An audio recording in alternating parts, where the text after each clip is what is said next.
네, 안녕하세요. 대학 어디가TV 신선생입니다. 오늘 긴급 인터뷰는 저희가 또 한 번 모셨습니다. 이제 요즘 평가 기간이라서 많이 바쁘신데도 불구하고 평가가 끝나자마자 직접 달려와 주셨습니다. 차이과학대학교 입학사정관 이경진 선생님 모셨습니다. 안녕하세요. 안녕하세요. 네. 원래 파일럿이었는데 이제 고정이 된 건가요? 그렇다고 보시면 됩니다. 네. 축하. 네, 만나서 반갑습니다. 저는 차이과학대학교 입학사정관 이경진입니다. 반갑습니다.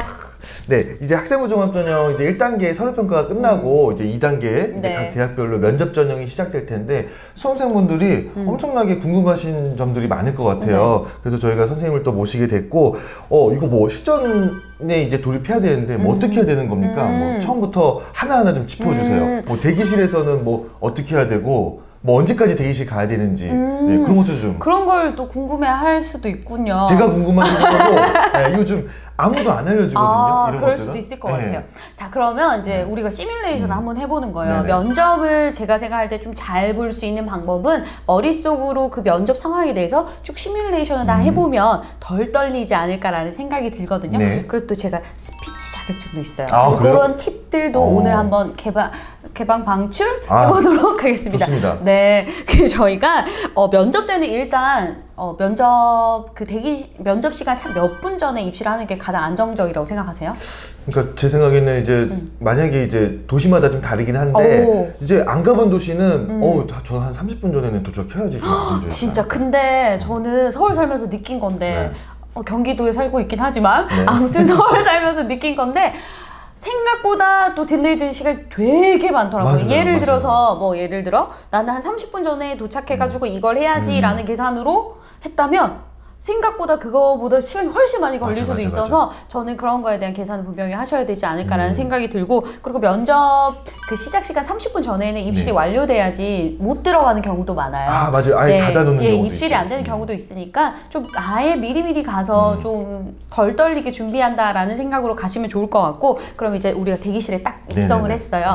대기실에 자기 책상이 있겠죠. 이렇게 안내를 받아서 앉겠죠. 그리고 아니면 수험 번호가 이렇게 붙여진 학교들도 있을 수도 있어요. 그러면 가번호가 붙여져 있는데 이렇게 자기가 딱 앉았어. 그럼 뭘 하면 될까요? 그러니까 뭘 하는 핸드폰 보거나, 근데 거기서 또 뭐 어떤 사정 선생님들이 보고 있으면 또 왠지 또 면접 대기실까지도 뭐 이렇게 뭐 작용하는 거 아닌가, 왠지 모르는 그냥 그런 생각이 있을 수 있잖아요.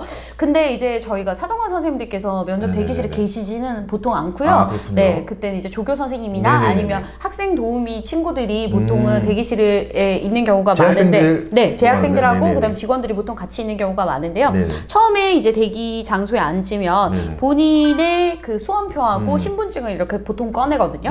그래서 본인 확인 절차를 해야 되기 때문에 보통 꺼내놓고, 그다음에 핸드폰은 어떻게 해야 될까요? 핸드폰 어떻게 할 거예요? 1번 큰 소리로 통화를 한다. 2번 유튜브를 본다. 대학 어디가 TV를 구독한다. 뭘까요? 정답은? 대기실에서 대학 어디가 TV를 본다. 마지막 꿀팁을 얻어간다. 뭘까요? 정답은? 3번. 3번. 진짜 선생님 원래 좀 공부 잘하고 똑똑하다 이런 얘기 많이 들었죠? 감사합니다.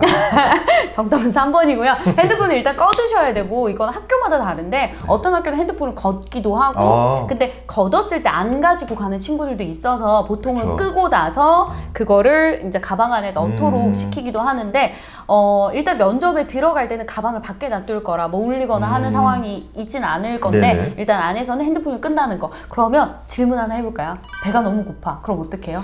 거기 뭐 그런 다과 같은 건 없나요? 그게 있는 학교도 있고 없는 학교도 있긴 한데, 근데 지금은 코로나 때문에 마스크를 쓰고 있는 상황이라서 아마 다과를 이렇게 막 먹거나 하지 못할 것 같아요. 그래서 식사를 어느 정도는 조금 하시고 미리 하시고 가시는 게 이번에 좀 더 좋지 않을까 생각이 들고, 나는 만약에 과민성 대장염이 있다. 난 너무 떨리면 진짜 폭풍같이 밀려온다 하는 친구들은 안 먹는 게 낫겠죠. 아무래도 그러니까는 그런 만약에 면접 자기 시간이 식전후로 돼 있으면 뭐 식전이면은 뭐 당연히 안 먹고 가는데 식후면은 이걸 먹고 가는 게 좋을지 안 먹고 가는 게 좋을지. 저는 개인적인 꿀팁이 있는데, 이거는 꿀팁일 수도 있고 아닐 수도 있는데, 저는 개인적으로 면접 대기실에서 지금 코로나 상황 때문에 사실 물도 많이 마시기가 좀 어려울 수 있잖아요. 그래서 저는 근데 코로나 아닐 때도 물을 많이 먹진 않아요. 왜냐면 화장실을 많이 가야 되니까. 그래서 저는 어떻게 하냐면 그 포도당을, 그러니까 단당을 한 번에 좀 섭취할 수 있는 사탕 같은 걸 좀 들고 가가지고 입에서 이렇게 굴리면서 먹는데, 그게 이제 우리가 뇌나 이런 것도 활성화를 시켜주기도 하지만 또 그게 뭐냐면, 그런 경험 없으세요? 면접 같은 거 보러 갈 때 솔직히 너무 떨리잖아요. 그쵸. 그런데 입이 마르면 이렇게 입이 붙었다가 이렇게 떨어지는 경험을 혹시 해보신 적 있어요? 전에 한번 말씀해 주신 것처럼 저도 채용 때 한번. 네네네. 그런 경우가 저도 있거든요. 그래서 저는 그럴 때는 이제 사탕을 조금 미리 먹고 가면, 미리 머금고 있으면, 물론 이제 사탕 먹으면서 저는 가보면 몇 번 이러면 안 되겠지만 그렇게 하면 좀 침이 돌아가지고 입이 붓거나 마르거나 하는 것들은 좀 없어가지고 그런 건 괜찮지 않을까라는 생각이 들고, 화장실도 안 가도 되니까. 좀 혀에 대한 그런 근육이나 그런 발음 같은 것들을 위해서 좀 이완시켜주는 그런 것도 작용을 하겠네요. 사탕 같은 선생님 것도. 진짜 똑똑하시네요. 네, 거기까지 솔직히 생각 못 해봤어요. 매번 감사합니다.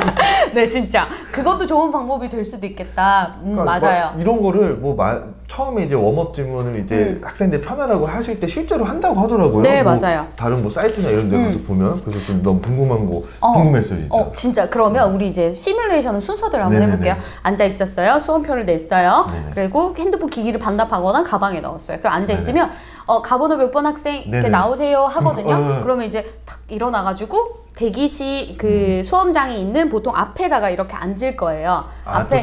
왜냐하면 있어요? 다른 학생이 지금 하고 있는데 그 다음 학생이 바로 들어갈 수 있도록 보통 준비를 할 거거든요. 그리고 대기실에서는 책을 봐도 될까요, 안 될까요? 그거 뭐 이렇게 준비한 페이퍼나 이런 거 괜찮아요? 봐도 될까요, 안 될까요? 그건 봐도 되겠죠? 네, 봐도 됩니다. 네, 그래서 맨 마지막에 그런 페이퍼 같은 것들을 보실 수 있도록 준비해 가시는 게 좋은데, 요것도 제가 만약에 저 개인적인 이야기를 하나 해드리면, 마지막에 정리할 때는 사실 저는 그 연습을 학생들이 하는 방법이 두 가지인 것 같아요. 네네. 예를 들어서 면접이 어떤 문제가 나올지에 대해서 만약에 준비를 했어요. 근데 그거에 대한 답변을 준비하는데, 네네. 나는 평소에 특히 남학생들 같은 경우에 그런 경우가 많은데, 말하는 걸 좀 귀찮아하고 나는 한 문장을 길게 정확하게 좀 전달하기 어렵다는 친구들은 네네. 문장을 써가면서 연습하는 게 저는 연습할 때 좋다고 생각하고, 나는 그냥 키워드만 있으면 부사나 뭐 이런 거는 아무 때나 붙여서 그렇죠. 말할 수 있다 하는 친구들 키워드를 중심으로 적어서 연습하는 게 좋은데, 맨 마지막에 대기실에서는 본인이 생각하는 키워드를 조금 적어가지고 머릿속에 한번 정리하는 게 저는 좋지 않을까 생각이 들고. 기억이 안 나면 네, 맞아요. 그리고 너무 길게 이렇게 내용을 다 써놓으면 중간에 내가 이거 어떡하지? 자기 페이스에 말리는 경우가 그쵸. 있거든요. 그러면 처음부터 다시 말씀드려도 될까요? 뭐 이럴 수도 있어요. 사실 해도 되긴 해요. 그런데 이제 본인 시간이 소비되는 거니까. 그래서 그런 부분은 맨 마지막에 페이퍼 정리할 때는 키워드 중심으로 한 번 더 리뷰를 해주면 훨씬 더 머릿속에 요런 순서로 얘기를 해야지 하는 게 조금 정리가 될 것 같고, 그 다음에 이제 앞에 딱 앉아서는 네네. 더 이상 이제 책 같은 거 볼 수가 없겠죠. 소지품을 딱 챙겨가지고 앞에 보통 놔두고 기다리고 있다가 들어가야 돼요. 들어가야 되는데 어떻게 들어가야 돼요? 발로 차고?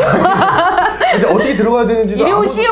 아무도 안 가르쳐줘요, 진짜. 맞아. 그러니까 뭐 노크를 하고 들어가야 되는 건지, 아니면은 뭐 이게 뭐 누가 다 해주면 좋겠지만 들어가서 문 안의 상황을 모르니까 그럴 수 있구나. 어떻게 해야 되지? 제가 배려가 부족했어요. 그러니까 노크 해야 돼요, 노크? 보통 대학에서는 그 조교 선생님께서 앞에 계시기 때문에 똑똑똑 하고 문을 열어주시거든요. 근데 아닌 경우도 많아요. 그냥 들어가세요 하실 수도 있어요. 왜냐하면 제가 코로나 때문에 만약에 접촉을 조금 최소화하거나 뭐 이런 상황이라면 아마 그런 학교도 있을 수도 있어요. 그러면 들어가세요 이렇게 손짓을 네네네. 해주시면 본인이 똑똑똑 하고 들어가는데, 이런 자 들어갔어.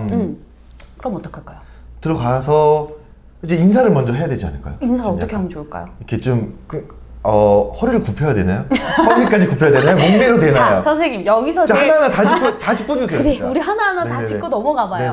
근데 여기서 제일 중요한 거 뭐냐면 면접관들이 평가하는 상황에서는 이런 부수적인 것들은 평가에 들어가지 않게 그쵸. 하기 위해서 많이 애쓰고 있어요. 하지만 우리가 조금 더 욕심을 내서 좋은 인상을 줄 수 있기 때문에 조금 더 저희가 팁을 드리자면, 보통은 똑똑똑 해서 들어가면 하고 목내 정도 하시고, 그 다음에 자기 자리로 가셔가지고 가번호 몇 번 번입니다 이렇게 하면 앉으세요 하실 수도 있고, 앉으세요 안 하셔도 앉으시면 되죠. 근데 앉아도? 가번호는 말씀을 만약에 안 하시고 그냥 이렇게 바로 앉으실 수도 있잖아요. 그러면 뭐 가번호 몇 번 누구입니다. 이거 하나 알려드릴게요. 가번호 몇 번. 자, 선생님 제가 두 개를 해볼게요. 예를 들어서 가번호 1, 2, 3번입니다 이렇게 인사하는 거하고 네네네. 가본 1, 2, 3분입니다 하는 거하고 어떤 게 더 전달력이 있어 보이세요? 1번. 그치. 그래서 말을 먼저 하고 허리를 숙여서 인사를 하시는 게 조금 더 안녕 이렇게 하는 거 이러면 안 되니까. 맞아요. 이럴 수 없잖아요. 그래서 그게 조금 전달력 있으실 수 있고 그 다음에 앉으셔가지고 이제 가번호 혹시 아까 말씀 안 하셨는데 가번호 2번 맞으신가요? 이렇게 물어보실 거예요. 그럼 그럼 학생들 내가 뭘 잘못했나 이렇게 생각하실 수 있는데 앞에 결시자가 있거나 하면 확인할 수 있으니까 그 의례적인 상황이니까 당황하지 않으셔도 되고요. 이제 앉았어. 그럼 앉을 땐 또 어떻게 앉아야 될까? 근데 그거가 중요한 게 그 테이블이 있습니까? 아니면 테이블이 없습니까? 이것도 학교마다 다른데요. 근데 요즘 학교 대부분은 테이블이 있는 경우가 많아요. 왜냐하면 평가할 때 사실 테이블이 없으면 그 학생들이 예전에는 요즘은 이제 블라인드 면접이니까 교복을 못 입고 오는데 교복이 보통 치마인 경우가 많아서 평가할 때 되게 불편하고 학생도 되게 불편하거든요. 그래서 저는 그때 이제 1년차 때 면접 세팅 담당할 때 그 책상에다가 이렇게 종이를 붙여가지고 아이들이 조금 더 편하게 앉을 수 있도록 그렇게도 했었는데 그건 학교마다 상황이 다르고요. 그럼 제가 두 가지 다리 꼬고 있으면 어떻게 해요? 그래 제가 두 가지 한번 보여드리려고 해요. 다리는 사실 뭐 꼬아도 되긴 해요. 그게 이제 면접에 영향을 주는 건 아니나 조금 아무래도 조금 더 단정한 이미지를 주는 건 좋겠죠. 그럼 제가 한번 보여드릴게요. 제가 만약에 이렇게 앉아가지고 저는 누구누구입니다 이렇게 말하는 거하고 선생님 제가 뭐고 이렇게 말하는 거 어떤 게 더 적극적이어 보이세요? 좀 앞으로 두 번째. 그래요, 맞아요. 이게 조금 더 적극적이어 보일 수도 있거든요. 그쵸. 이거 뭐 소개팅 할 때 이런 팁 이런 거에도 나오잖아. 소개팅 제가 안 해봐가지고. 어머 그러셨어요? 저도요. 그래서 저희가 이렇게 조금 앞으로 앉으셔가지고 얘기를 하면 조금 더 적극적이어 보일 수 있으나 이게 근데 너무 끝으로 앉으시면 불안해 보이실 수 있거든요. 그래서 편안한 자세로 앉으실 때 너무 등받이 이렇게 기대가지고 사장님처럼 또는 래퍼처럼 이 정도만 안 앉으시면 되지 않을까 생각이 들어요. 허리는 이렇게 좀 세우고. 허리는 일부러 막 이렇게 있으면 너무 보기 불편하고 오래 또 면접을 보시기에 또 불편하실 수 있으니까. 답변하기 자기가 불편할 수 있으니까. 그래서 자기가 그냥 편한 정도의 상황에서 조금 더 적극적이어 보이는 정도만 되면 되지 않을까 정도 생각하시면 될 것 같고요. 다리를 꼬거나 사실 다리를 막 이렇게 다리를 많이 흔들거나 하면 저희가 평가할 때 이렇게 보면 사실 주의가 조금 흐트러질 수는 있는데 그게 뭐 평가의 감점 다리를 꼬았으니까 너는 마이너스 10점 이렇진 않아요. 그래서 크게 상관이 없으나 안 하는 거는 조금 더 내가 정신이 있다면 내가 생각을 할 수 있다면 안 하는 게 좀 낫겠죠 아무래도. 채용에서는 정말 그거는 바로 이제 감점이 드는 거잖아요. 조금 태도의 문제처럼 보일 수 있으니까. 근데 뭐 이제 학생이니까요. 이해해줄 수도 있는데 그래도 뭐 다리 꼬거나 의식적으로 막 하는 애들은 없겠죠. 근데 아직은 한 명도 못 봤어요.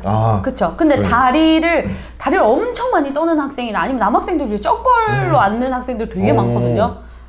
이게 좀 그러니까, 개인적으로는 좀 조금 단정하게 앉으면 어떨까라고 권고 또는 추천해보아요. 근데 이거는 정말 그냥 상식적인 것 같아요. 그냥 좀 예의 바른 자세 그냥 이렇게 하면 된다. 이렇게 하면 서로를 존중하는 게 좀 필요하지 않을까라는 생각이 들고